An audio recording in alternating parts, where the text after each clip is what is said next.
Assalamualaikum teman-teman. Jumpa lagi dengan Miss Ayla. Gimana kabarnya teman-teman hari ini? Mudah-mudahan teman-teman dalam keadaan sehat ya.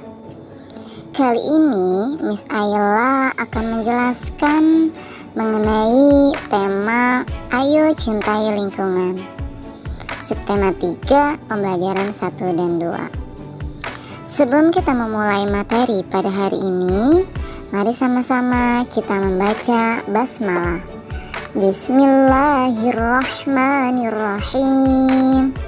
Baik teman-teman, di sini Miss Ayla akan menyebutkan beberapa tujuan dari pembelajaran pada hari ini.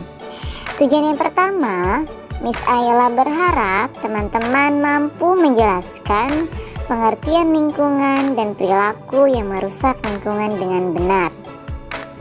Tujuan pembelajaran yang kedua, Miss Ayla berharap teman-teman mampu menyajikan laporan kesadaran masyarakat menjaga lingkungan di tempat tinggal dengan baik dan benar.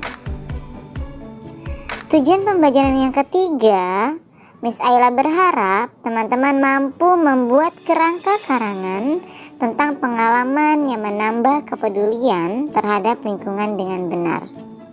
Tujuan pembelajaran yang keempat, Miss Ayla berharap teman-teman mampu mempelajari kata depan, sejak, dan sampai dengan baik.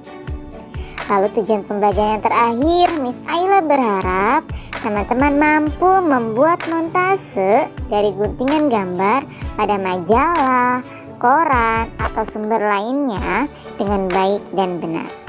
Nah teman-teman, sebelum mengenal lingkungan, kita harus mengenal dulu nih, apa sih yang dimaksud dengan lingkungan? Dengarkan ya penjelasan Miss Ayla berikut ini. Pengertian lingkungan. Nah teman-teman, bahwasanya segala sesuatu yang ada di sekitar kita, baik makhluk hidup maupun benda mati, itu disebut dengan lingkungan. Nah, lingkungan di sini adalah tempat kita berada.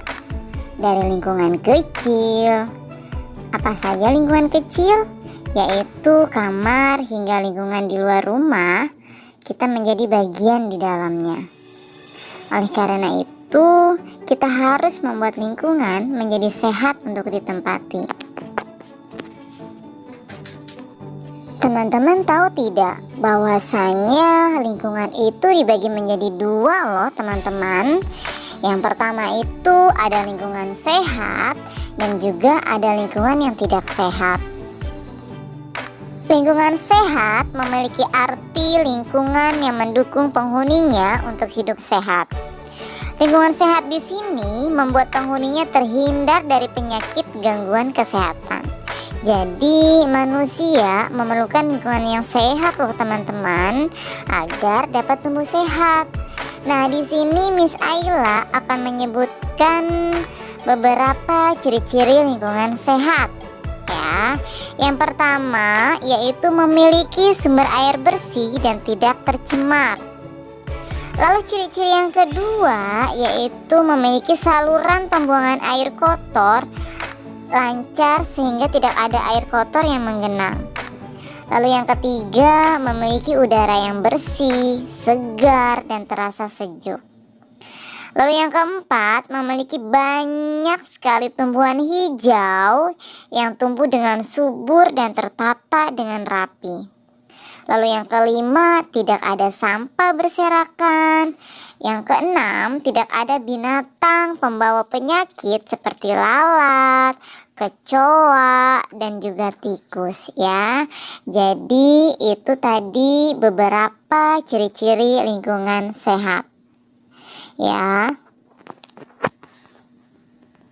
Nah tadi Miss Ayla sudah menyebutkan tuh teman-teman ciri-ciri lingkungan sehat apa saja.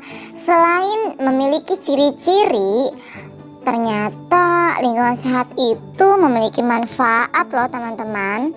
Apa saja ya manfaat dari lingkungan sehat? Nih yang pertama, manfaat dari lingkungan sehat itu adalah lingkungannya itu indah untuk dipandang. Lalu manfaat yang kedua itu memiliki kualitas udara yang baik. Manfaat yang ketiga yaitu jauh dari berbagai macam penyakit. Lalu manfaat yang keempat, lebih tenang dalam menjalankan kegiatan sehari-hari. Manfaat yang terakhir yaitu terhindar dari bencana loh teman-teman. Selain ciri-ciri lingkungan sehat, ternyata ada juga loh teman-teman ciri-ciri lingkungan yang tidak sehat. Apa saja ya teman-teman tahu ciri-ciri lingkungan yang tidak sehat apa saja? Nah, di sini Miss Ella akan sebutkan satu persatu nih ya ciri-ciri lingkungan yang tidak sehat. Nah teman-teman, sebelumnya perlu teman-teman ketahui bahwasanya lingkungan yang tidak sehat itu merupakan kebalikan dari lingkungan sehat. Ya, lingkungan tidak sehat itu tidak mendukung penghuninya untuk hidup sehat teman-teman. Baik dari udara, air maupun tanah tidak lagi bersih sehingga membuat penghuninya tidak sehat.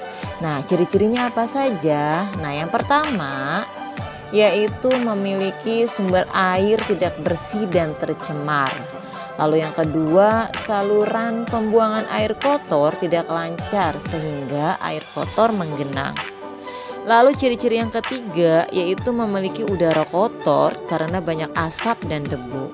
Ciri-ciri yang keempat yaitu sampahnya berserakan karena tidak dibuang pada tempatnya, dihinggapi lalat dan menimbulkan bau busuk.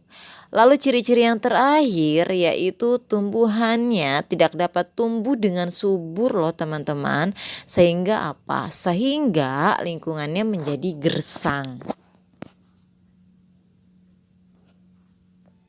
Nah teman-teman, jika kita tinggal di lingkungan yang sehat, maka tubuh kita pun akan menjadi sehat. Sebaliknya, jika kita tinggal di lingkungan yang tidak sehat, maka tubuh kita dapat terserang penyakit.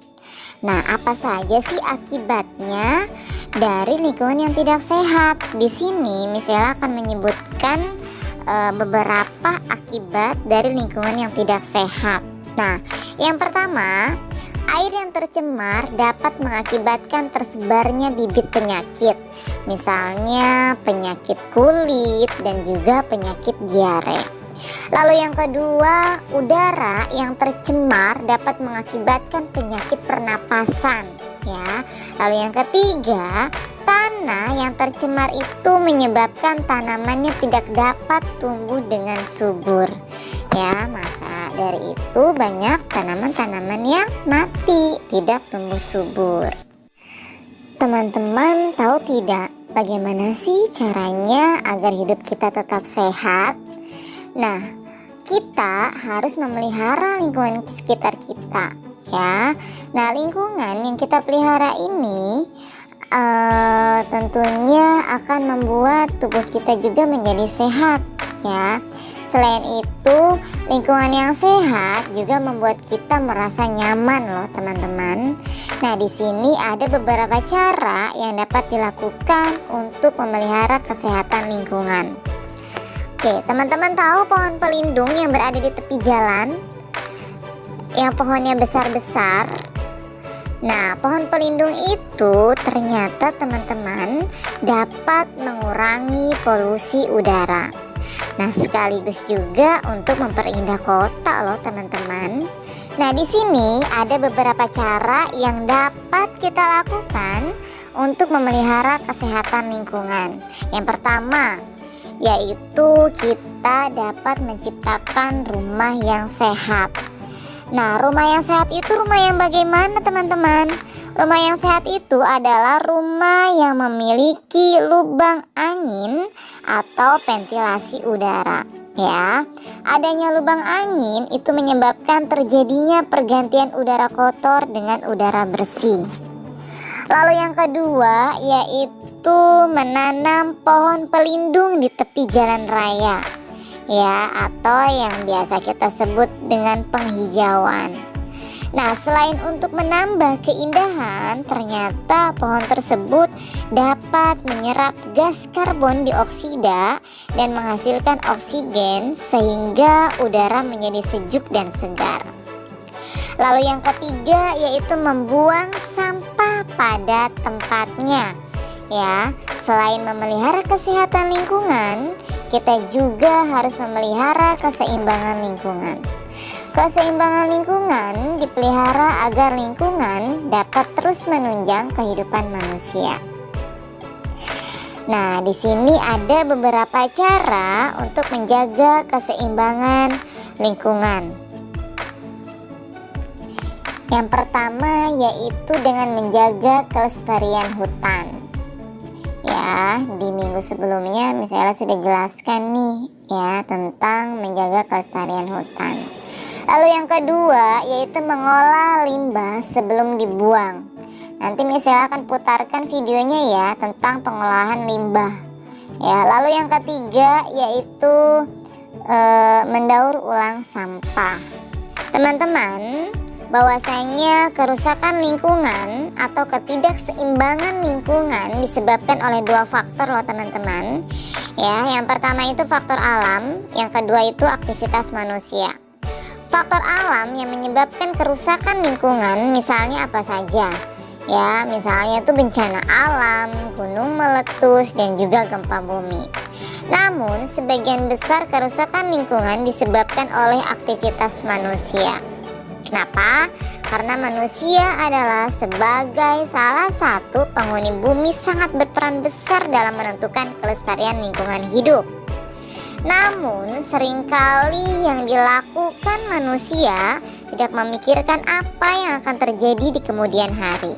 Nah, di sini Miss Ayla akan sebutkan satu persatu bentuk kerusakan yang ditimbulkan oleh aktivitas manusia. Ya, apa saja bentuk kerusakannya? Yang pertama yaitu terjadinya pencemaran.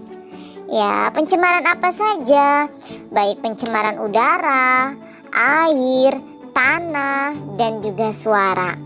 Nah, sebagai dampak adanya kawasan industri dan peningkatan pemakaian kendaraan bermotor ya.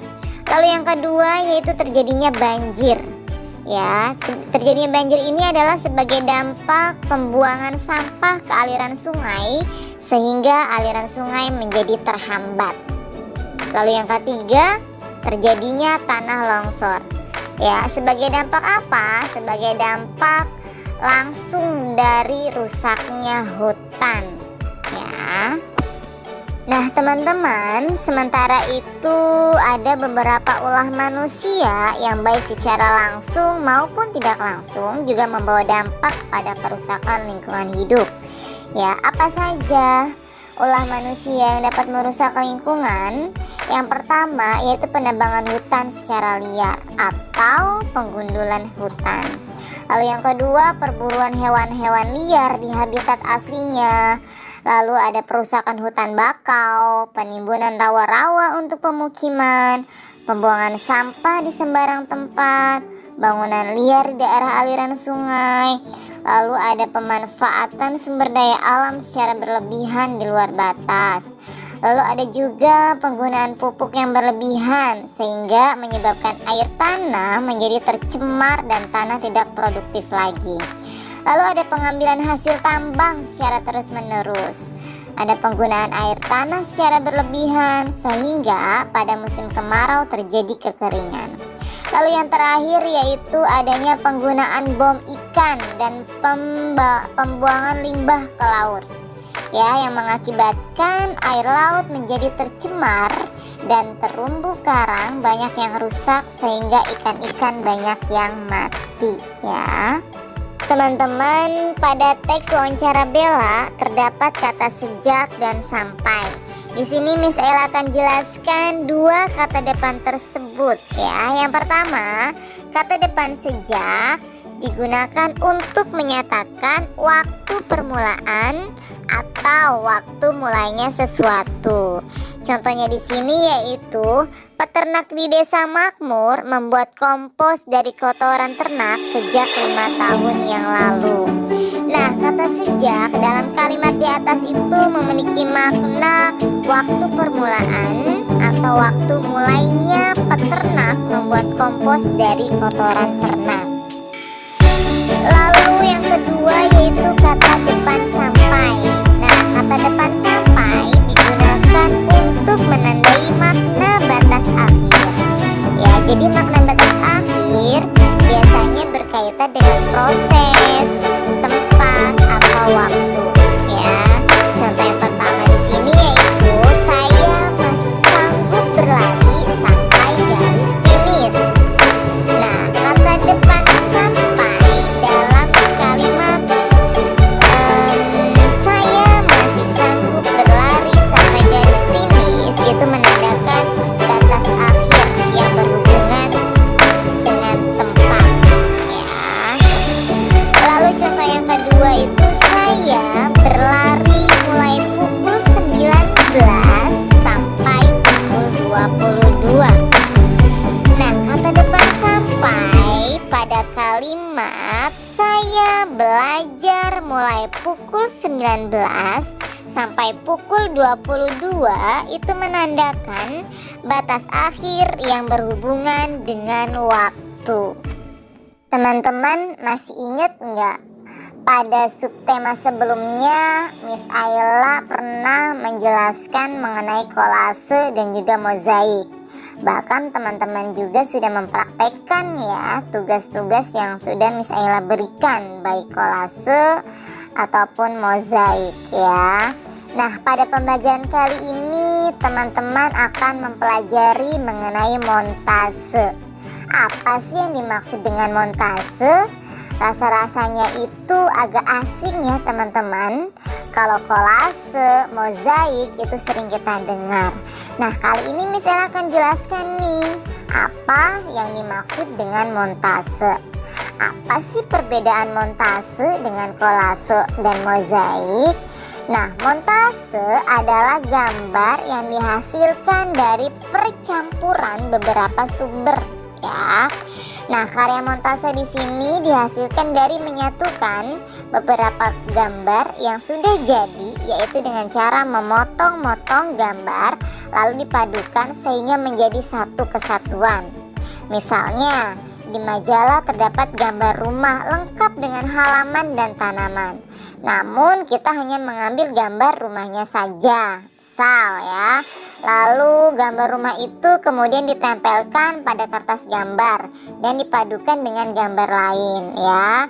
Teman-teman boleh mencari di majalah, koran maupun di internet ya. Silakan, nanti teman-teman tinggal dipadukan saja ya apa saja kebutuhannya ya dari gambar tersebut. Nanti Miss Ella akan putarkan cara pembuatan montase seperti apa ya. Nanti teman-teman bisa praktekkan di rumah karena nanti Miss Ella akan berikan tugas membuat montase ya. Nah, nanti teman-teman dapat membuat karya montasenya sendiri ya. Nanti teman-teman pun akan tahu ya, oh ternyata seperti ini pembuatan montase. Jadi teman-teman tidak hanya tahu kolase dan mozaik saja ya.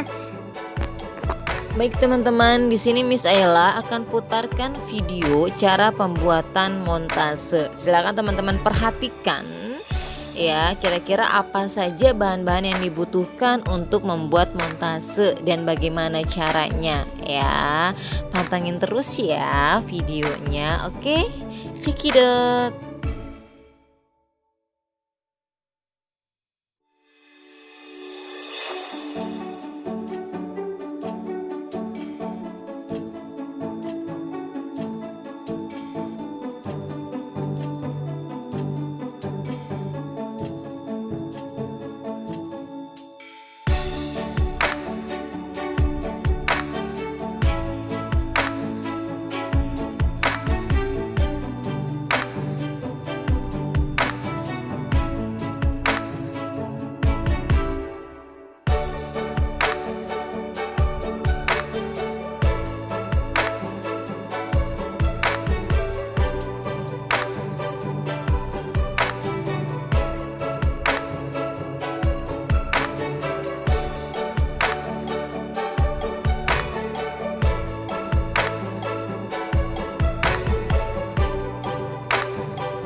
Oke teman-teman, cukup sampai di sini ya penjelasan materi pada hari ini.